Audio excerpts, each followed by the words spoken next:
Hey, what's going on, ladies and gentlemen? This is Christian Hannah Horror, and I wanted to stop and do this video real quick because here I am. I just got this German Blu-ray of Halloween 3 Season of the Witch, a film that I adore, and I said, you know what? Let's talk about this film real quick. And this is not going to be a review. This is going to be just my take on this film all these years later.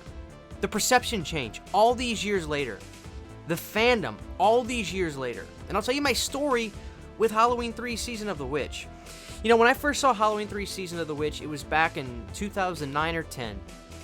And it was a blessing and a curse that when I watched it, I was constantly distracted. I'll never forget watching that movie. The night I watched that movie had a lot going on. I was in a relationship that was, as a young kid, of course, was troubling, as we all go through troubling relationships. It was just one of those nights where we were fighting. I couldn't focus. I couldn't relax. And I paid no attention to the film. But with the moments I was very into the film, in between these other moments, dealing with the relationship, moments really struck me. I remember seeing a scene where a woman was poking at a looked like a coin, and her face just got lasers in it, and it destroyed her and turned into bugs coming out of her. And I was like, oh my god, I've never seen anything like that before. Then all of a sudden, I decided, you know what, let me put this movie on again. I put the movie on about 4 or 5 days later. And I'm like, I'm just now realizing this movie didn't even have Michael in it. What is going on? What is Halloween 3? What is this? Did they screw the name up on this movie? Like, what's going on? Then I watched it probably about a month later when I had a buddy come over, and I was like, dude, you gotta see this. This movie's weird. And his father looked a lot like Tom Atkins in the movie, so I made a joke about it, and he was like, let's check the movie out. I got the movie on my third or fourth time watching it. I understood the vibe this movie was. I understood that this movie was different. This was supposed to be this anthology deal. But unfortunately, it seems like a lot of people that love the movie now that didn't, I hear the same stories a lot. They'll come up to me and they'll tell me, or they'll message me and say, Christian, I love Halloween 3 now. But after I rewatched it again, it's been a long time, and I remember not liking the movie, but I checked it out again. There's a consensus with that. I see a lot of people say that online. They tell me, they message me this. And I'm the same way. But I was blessed in a way because my circumstances more or less had me revisit this movie multiple times at a very quick rate. And I remember when I first got into this movie around 2009, 10, it wasn't the same of what it is now. But even then, it wasn't even the same of what it was when it came out. Nobody liked Halloween 3 back in the day. The movie made no money. People were probably walking out of the theaters. Did we get to see the wrong thing? Where's Michael? But it's so interesting to see that Halloween 3 now is this loved film. People love Halloween 3. It's different, it's unique, it has its own sound, it has its own vibe, it has its own story.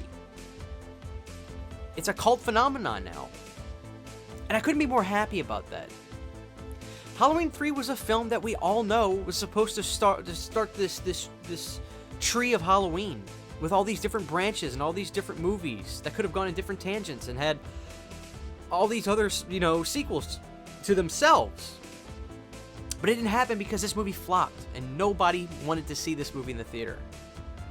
One person probably went and told 5 of their friends, don't go see it, Michael's not in it. Think of what that probably did to the box office. Probably destroyed it. But this film has gained this cult phenomenon status now, and I couldn't be more happy about that. People really are watching the film and saying, wait a minute, you know what, those jingles, Tom Atkins being this lead, it's this horror movie in the time where it was all women leading films. I've seen Tom Atkins in this role, and he's not a perfect person. He's a drunk doctor who cheats on his wife. Well, they were divorced.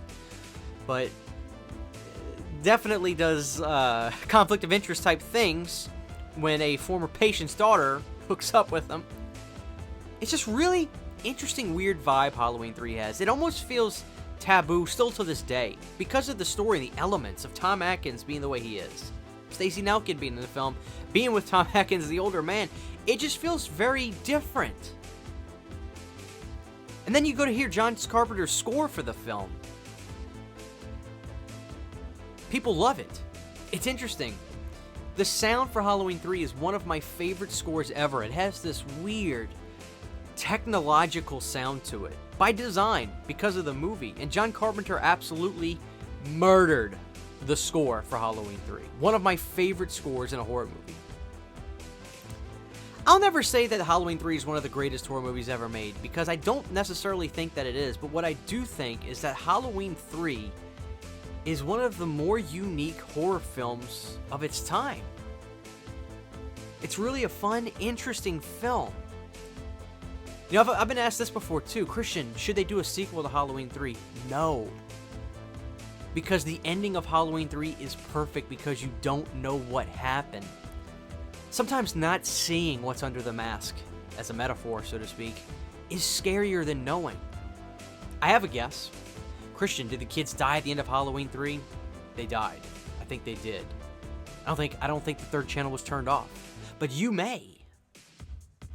Why find out what happens after that? Why give up that question? Why give up that ongoing suspense in your head? That's something I hold sacred. I would never want to know if that third channel really turned off. I'm just glad to see that this film now is this cult, beloved horror movie by so many people. It deserves its audience. It deserves the love it gets. Halloween 3 is a very special, fun film. And watching this video, if it's been a very long time since you've seen Halloween 3, if you're a Halloween fan, a Michael Myers fan, and you're seeing this video now and you say, oh yeah, I remember that Halloween 3. God, it's been a very long time since I've watched it. Check the movie out again. Give it a shot. Just watch the movie, as they say, on its own merits, a standalone, as it's now famously called. Halloween 3 Season of the Witch. It's one of my top 5 favorite horror movies ever made. I love it because it feels like nothing else. Which is not something you can necessarily say for some of the Michael Myers sequels. Not a bad thing, but nothing feels like Halloween 3. So I ask you, what is your story with Halloween 3? Even if you don't like the film, still, let me know. But what is your story for the fans as well that love Halloween 3? What happened? What changed your mind? What was the evolution of your dislike from like to Halloween 3? Because whether we like to admit it or not, a lot of us have them. But that's okay. Because now we love Halloween 3 Season of the Witch.